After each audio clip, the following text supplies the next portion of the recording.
වෙලාවේ අපි තිරුවන් සරණ ගියපු ලංකාවාසී ලෝකවාසී සියලු සිංහල බෞද්ධයන් විශේෂයෙන්ම දැනගත යුතු වැදගත් කාරණාවක් අපගේ වාසනාවට අපට ජාතික දායාදය හැටියට උරුම වී තිබෙන ඓතිහාසික පොත් වහන්සේලා අතර අපි දන්නවා මහා වංශය, ඒ වගේම සත්ත ප්‍රකාශිනී, දීප වංශය ආදී පොත්පත්. ඒ වගේම ඊටම වැදගත් ග්‍රන්ථයක් තමයි සද්ධර්ම අලංකාරය, ඒ වගේම පූජාවලිය. මම අද ඔබට පූජාවලියේ අවසාන පරිච්ඡේදයේ ලංකාව සම්බන්ධයෙන් කරන මෛරපාද පරිවිනාධිපති බුද්ධ පුත්‍ර යන් වහන්සේ ලංකාව සම්බන්ධයෙන් කරන ප්‍රකාශය අපි ඔබට අද උපුටා දක්වන්නම්. ඒකේ මෙහෙමයි තියෙන්නේ. තවද මිහිඳු මාහිමියන් වහන්සේ මේ ලක්දිවට වැඩම කොට බුදුසසුන් පිහිටුවා කළ සම්‍යක් ප්‍රතිපත්ති පූජා කතා නම් කවරදයක් එහි පිළිවෙල කතාව මෙසේ දත යුතුයි කියලා විස්තර වෙනවා. මේ ශ්‍රී ලංකා ද්වීපයේ නම් අබුද්ධෝත්පාද කාලයෙහි යක්ෂයන්ටම නිවාස වෙයි. එතකොට මේ අදහස තමයි තිබෙන සත්‍ය. මේ ශ්‍රී ලංකා ද්වීපයේ අබුද්ධෝත්පාද කාලවල යකුන්ගේ වාසස්ථානයක්. බුද්ධෝත්පාද කාලයෙහි මිනිසයන්ටම වාස වෙයි. එතකොට බුදුරජාණන් වහන්සේ නමකගේ ශාසනය පවතින කාලේ මේ ලංකා ද්වීපයේ මනුස්ස වාසය තියෙන්නේ. සමහර බුදුන්ගේ ප්‍රථම බෝධියේදීම මෙහි යක්ෂයන් ප්‍රලයව මිනිසයන්ට වාස වේ. ප්‍රලයව කියලා කියන්නේ මේ යක්ෂයන් මේ භූමිය අතහැරලා ගිහිල්ලා වේලාසනින්ම ඒක බුදුරු කරන්න ඕනේ නැහැ. වේලාසනින් අතහැරලා ගිහිල්ලා මනුස්ස වාසය වෙලා බුදු ශාසනයේ බුදුවරයෙක් පහළ වෙනකොට සමහර බුදුහු තමන් වහන්සේම වැඩ යක්ෂයන් ප්‍රලය කොට මනුස්ස වාසය කරවා සසුන් පිහිටවනසේක. එතකොට ඇතැම් බුදුරයන් වහන්සේලා යකුන්ගේ භූමියට වැඩම කරලා යකුන් මේ භූමියෙන් ඉවත් කරලා මනුස්ස වාසය ඇති කරලා බුදු ශාසනයට සුදුසු දීපයක් බවට පත් කරනවා.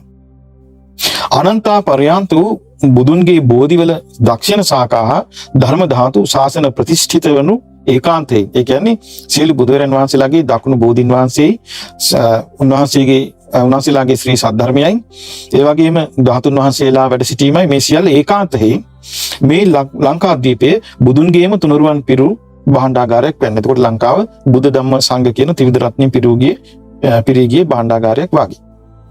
එසේ හේයින් මේ ලක්දිව මිත්‍යා දෘෂ්ටි ගතවන්ගේ වාසය නම් පෙර යක්ෂයන්ගේ වාසය ස්ථිර නොවූ වාසයම ස්ථිර නොවේමය.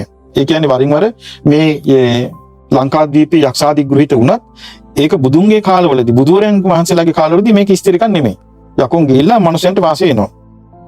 ඒ වගේ තමයි මිසදිතු මිත්‍යා දෘෂ්ටිකයන් මේ ලංකාව අල්ලගෙන තමන්ගේ සාන්තකයේ රඳවා ගන්න කොතරම් දැඟලුවත් ඒක කරන්න බෑ කියන එකයි මේ කියන්නේ. මිත්‍යා දෘෂ්ටිගත රජෙක් ලක්දිව බලහත්කාරයෙන් කිසි කලක රාජ්‍ය කළේ වී නමුත් ඔහුගේ වංශ ප්‍රතිෂ්ඨා නොවුණු බුදුන්ගේම අනුභව විශේෂයක් නෑ. දැන් මේ සිද්ධිය මේ පූජාවලි කතෝරයා ලියන්නේ කාලිගමාග ආක්‍රමණය සිදුවෙච්ච අවස්ථාවේ. ඒකේ කාලිගමාග ආක්‍රමණය වෙලා 12 වන සියවසේ මේක ලියවෙන්නේ දඹදිව යුගයේ.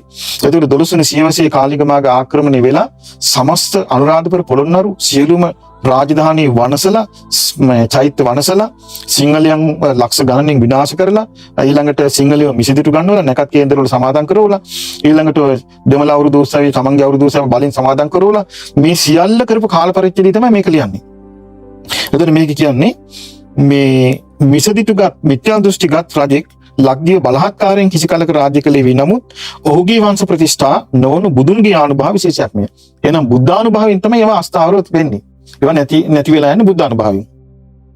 එසේ හේයින් මෙලක්දිව සම්‍යක් දෘෂ්ටිගත රජුන්ටම සීහින හේයින් උන්ගේ කුල ප්‍රවේණිය පවතින්නේද ඒකාන්ත. මේ නිසා සම්‍යක් දෘෂ්ටිගත රජවරුන්ගේ පරම්පරාව විතරයි ස්ථිරව පවතින්නේ. වෙන මොකෙක් ආවත් මේක ස්ථිරව පවත්වන්න බෑ. ඒ කියන්නේ මෙහි වැඳලා ගිහිල්ලා තිරුපුතු වැඳලා මෙහි වැඳලා ගිහිල්ලා මේ තුනුවන් වැඳලා ගිහිල්ලා වෙන කේන්දර පස්සේ නැකත් පස්සේ ගිහිල්ලා රජ පරම්පරාවල් මෙහි පිටන්නේ නැහැ.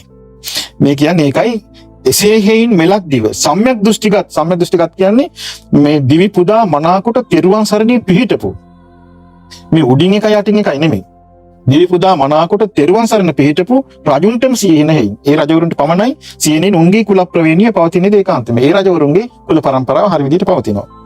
මේ කාරණයෙන් ලංකාධිපති රජුන් විසින් බුදුන් කෙරෙහි ස්වභාව වූ ආදර බහුමානයෙන් ශාසන ප්‍රතිෂ්ඨාවේ අප්‍රමාදව එන ලංකා රාජ්‍ය යමෙක් ගන්නවා නම් තෙරුවන් සරණ පිහිටපු සම්‍යක් දෘෂ්ටික රජෙක් මේක තියෙන්නේ කොහොමද? බුදුන් කෙරෙහි ස්වභාව වූ ආදර බහුමානයෙන් ස්වභාවයෙන්ම තෙරුවන් කෙරෙහි ආදරේ පිහිටපු අනික මේ ග්‍රන්ථය ලියන කාලේ දෙවන පෙරකුම්බා රජු තමයි ඒතර දඹදිව රාජ්‍ය කළේ ස්වභාවයෙන්ම තෙරුවන් සරණේ පිහිටපු රජෙක්. ඒ රජු තමයි සංවිධානය වෙලා කාලිංග මාර්ග සටන පරාජයක් පත් කරලා ආය ලංකාව එක්සිසත් කරන්නේ.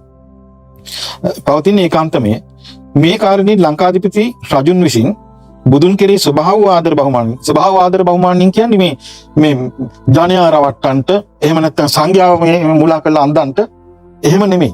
තෑගි භෝග දීලා සංඝයා රවට්ටලා තමන්ගේ පැත්තට ප්‍රකාශ නිකුත් කරව ගන්නට මෙව නෙමෙයි මේ කියන්නේ. ස්වභාවයෙන්ම ආදරේ තියෙන රජුන් විසින් බුදුන් කෙරේ ස්වභාව ආදරය කියන වචනේ වැදගත් වෙන්නේ. දැන් සාමාන්‍යයෙන් මේ හාමුදුරන්ට ලියන්න තිබුණා බුදුන් කෙරේ ආදර බහුමානින්. බුදුන් කෙරේ ආදර බහුමානින් නොලියා බුදුන් කෙරේ ස්වභාව ආදර බහුමානින්. ස්වභාවයෙන්ම පීටි කියලා කියන්නේ හදවතට එකඟව. හදවතින්ම තෙරුවන් සරණේ පිහිටපු. ස්වභාව ආදර බහුමානින් ශාසන ප්‍රතිෂ්ඨාවෙහි අප්‍රමාදව ආඥා චක්‍ර ධර්ම චක්‍ර රක්ෂා කොට රාජ්‍ය කොට කුල ප්‍රවේණිය රක්ෂා කළ යුතුයි. එතකොට එහෙනම් රජවරුන්ගේ කුල පරපුර රැකෙන්නේ මේ ක්‍රමෙන් විතරයි. ඒ කියන්නේ රජවරුන්ගේ රාජනීතියයි බුදුරජාණන් වහන්සේගේ ධර්ම නීතියයි එක්කොට කරන රාජ්‍ය කුල પરම්පරාව තමයි රාජ પરම්පරාව පවතින්නේ. එහෙම නැත්නම් පවතින්නේ නැහැ. එතකොට මේ විදිහට තමයි මේ ලංකාවේ මේ රජවරු රාජ්‍ය කළා තියෙන්නේ. අනිත් එක මේකේ අපි ඉස්සෙල්ලාම දැන් මේක කියනවනේ ශ්‍රී ලංකා දීපේ අබුද්ධෝත්පාද කාලයේ යක්ෂයන්ටම නිවාස වෙයි කියලා. එතකොට මේක විස්තර වෙනවා සමහර බුදුහු තමන් වහන්සේම වැඩ යක්ෂ ප්‍රලය කොට මනුස්ස වාසය කරනවා සසන් පිටුවයි. එතකොට සමහර දැන් අපේ බුදුරජාණන් වහන්සේත් අන්නේ සමහර බුදු කියන්නේ අපේ බුදුරජාණන් වහන්සේ සම්බුද්ධත්වයට පත් වෙලා ඉස්සෙල්ලාම බැලුවේ තමන් වහන්සේගේ බුද්ධ ශාසනය බොහෝ කල් පවතින්නේ කොහෙද? බැලුවම සියලුම බුදුවරුන්ගේ බුද්ධ ශාසන මේ ලංකාද්වීපයේ පවතිනවා කියලා උන්වහන්සේ බුදු ඇසින් දැකලා දාලා. ඒ වෙද්දි ලංකාදීපේ මනුස්ස වාසයක් නැහැ. දැන් අපි ගත්තොත් සමහර උගත්තු වෙන්න පුළුවන්. සමහරු මේ භාවනා කරන්න කියලා මොළේ අවුලලා වෙන්න පුළුවන්. සමහරු මේ යකුන් වෙහිලා රහත් කියාගෙන වෙන්න පුළුවන්. මේ මොන වගේ කාරණයක් කියාගෙන ගියත් මේ ඔක්කොම බෞද්ධ කතා අහන්නේ අපි මේ ක්‍රිස්තු වර්ෂ 1815 පස්සේ. ඒ කියන්නේ 1815 මේ අපේ ලංකාදීපයේ යුරෝපීය මේ ඉංග්‍රීසි අධිරාජ්‍ය මිසදිටු ඉංග්‍රීසි අධිරාජ්‍යයන්ට යටත් වෙනතුරු මෙවන් කතා අපි ලංකාවේ සිංහලෙන්ගෙන් කටින් පිට වුණේ නැහැ. එහෙනම් දැන් 1815 1915 2015 මේ අවුරුදු 200ක් ඇතුළතම මේ ඔක්කොම අලකන කියන්නේ. මීට කලින් උගත්තු පහළ වුණේ නැද්ද? දැන්ද මේ උගත්තු පහළ වෙලා තියෙන්නේ. මීට කලින් ලංකාවේ උගත්තු හිටියේ නැද්ද? මීට කලින් ලංකාවේ වේර විහාර බඳින ඉංජිනේරු තාක්ෂණයක් තිබුණේ නැද්ද? ඇලවේලි හැදුවේ නැද්ද? වැව් පුකුණේ හැදුවේ නැද්ද? දැන් මේ දැනුම හිඟා කකා යන්නේ. එතකොට ඒ කාලේ හිටිය මිනිස්සු මේ එතෙක්කල් මේ සිංහලයන්ගේ කටින් මෙවැනි ලාමක කතා පිට වෙලා නැහැ. එතකොට අපි මේකෙන් තේරුම් ගන්න ඕනේ මේ මිසිදුතු පාලනයක් తాවකාලික හරි ලංකාවට ඇවිල්ලා 1848 ඒ මිසිදුතු පාලක මේ රට දාලා ගියේ මේ රටේ මිනිස්සු තමන්ගේම ආගමට ගරහන තමන්ගේම සංස්කෘතියට ගරහන තමන්ගේම දෙයට ගරහන පිරිසක් ඇටියට. එතකොට ඒ පිරිස තමන්ගේ දෙයට ගරහුවා පස්සේ අගය කරන්නේ ඉතින් නැකත් කේන්දර දැක්කනේ සිංහල අවුරුදු ආව විතරයි කිරීම් පෙරින් ඉතිරියකගේ මැසේජ් දැම්මා. දැක්කනේ ඉතිරිච්චදී ඔන්න කිරිපෙන ඉතිරිච්ච හැටි.